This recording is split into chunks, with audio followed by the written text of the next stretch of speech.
Hello friends, എല്ലാവർക്കും പുതിയൊരു വീഡിയോയിലേക്ക് സ്വാഗതം. അപ്പോൾ ഇന്നത്തെ ഈ ഒരു വീഡിയോ എന്ന് പറയുന്നത് ഈ കാണുന്ന അക്വേറിയം ഏകദേശം 3 തരത്തിൽ സെറ്റ് ചെയ്തെടുക്കാനാണ് പോകുന്നത്. അപ്പോൾ അതിനുവേണ്ടി നമ്മൾ കുറച്ച് കളർ സ്റ്റോണുകൾ വാങ്ങിച്ചിട്ടുണ്ട്, പിന്നെ കുറച്ച് പ്ലാസ്റ്റിക് പ്ലാന്റുകൾ കൂടി വാങ്ങിച്ചിട്ടുണ്ട്. ഇതിന് ഒരെണ്ണത്തിന് ഏകദേശം 15 രൂപയാണ് വില വരുന്നത്. കാണാൻ നല്ല മനോഹരമായിട്ടുള്ള പ്ലാന്റുകളാണ്. 4 എണ്ണത്തിനും കൂടി 60 രൂപയായി. പിന്നെ നമ്മുടെ കയ്യിലുള്ളത് ഒരു അക്വേറിയം ടോപ്പ് കവർ ആണ്. ഇത് നമ്മൾ കാർട്ടൂൺ ബോക്സ് വെട്ടിയെടുത്ത് ഉണ്ടാക്കിയിട്ടുള്ള ഒരു അക്വേറിയം ടോപ്പ് ആണ്. അപ്പോൾ ഇതെല്ലാം കൂടെ വെച്ച് നമ്മുടെ അക്വേറിയം ഒന്ന് സെറ്റ് ചെയ്തെടുക്കാനാണ് പോകുന്നത്. 1 2 3 ലെറ്റ്സ് ഗോ. അങ്ങനെ നമ്മുടെ അക്വേറിയം നമ്മൾ ഒന്നാമത്തെ രീതിയിൽ സെറ്റ് ചെയ്തെടുത്തിരിക്കുകയാണ്. അപ്പൊ ഇങ്ങനെയാണ് ഇതിന്റെ ഒരു ഫൈനൽ ലുക്ക് വരുന്നത്. വളരെ ചെറിയ അക്വേറിയം ആയതുകൊണ്ട് തന്നെ ഒരുപാട് ചെലവൊന്നും നമുക്ക് ആയിട്ടില്ല. ഇനി ഈ ഒരു അക്വേറിയത്തിന്റെ സൈഡ് വ്യൂയും കൂടെ നിങ്ങൾക്കൊന്ന് കാണിച്ചു തരാം. അതുപോലെ തന്നെ ഒരുപാട് മാറ്റങ്ങൾ ഇനിയും നമ്മൾക്ക് ഈ ഒരു അക്വേറിയത്തിൽ കൊണ്ടുവരാനായി സാധിക്കുന്നതാണ്. എയറേറ്റർ ഘടിപ്പിക്കാം, ബാക്ക്ഗ്രൗണ്ടിലായി സീനറികൾ സെറ്റ് ചെയ്യാം, ലൈറ്റ് കൊടുക്കാം, അങ്ങനെ പലതും. ഇപ്പൊ ഇതിനകത്ത് നമ്മൾ കുറച്ച് ഫിഷിനെയും കൂടെ ആഡ് ചെയ്തിരിക്കുകയാണ്. അപ്പൊ നമ്മുടെ കയ്യിലുള്ള ഏകദേശം 3 ഗോൾഡ് ഫിഷുകളെയാണ് നമ്മൾ ഇതിനകത്തേക്ക് നിക്ഷേപിച്ചിട്ടുള്ളത്. ഒരുപാട് സൈസുള്ള ഗോൾഡ് ഫിഷുകളൊന്നും അല്ല,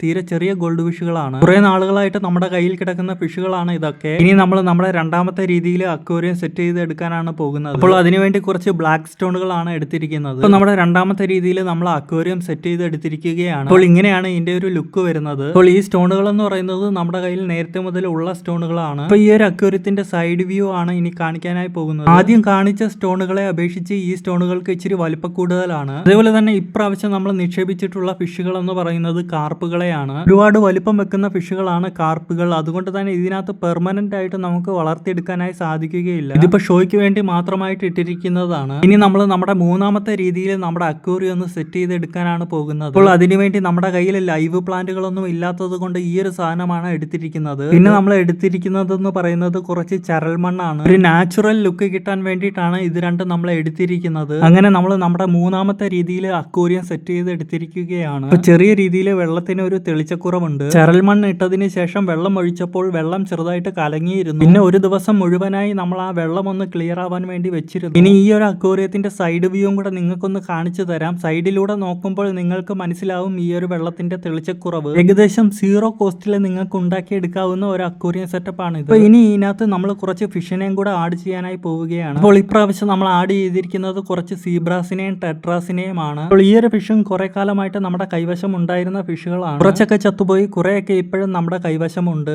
എന്തായാലും ഈ ഒരു കൊച്ചു വീഡിയോ ഇവിടെ വെച്ച് അവസാനിക്കുകയാണ്. വീഡിയോ കണ്ട് ഇഷ്ടപ്പെട്ടിട്ടുണ്ടെങ്കിൽ തീർച്ചയായിട്ടും ലൈക്ക് ചെയ്യുക. പുതിയൊരു വീഡിയോ ആയിട്ട് നമ്മൾ വീണ്ടും വരുന്നതായിരിക്കും.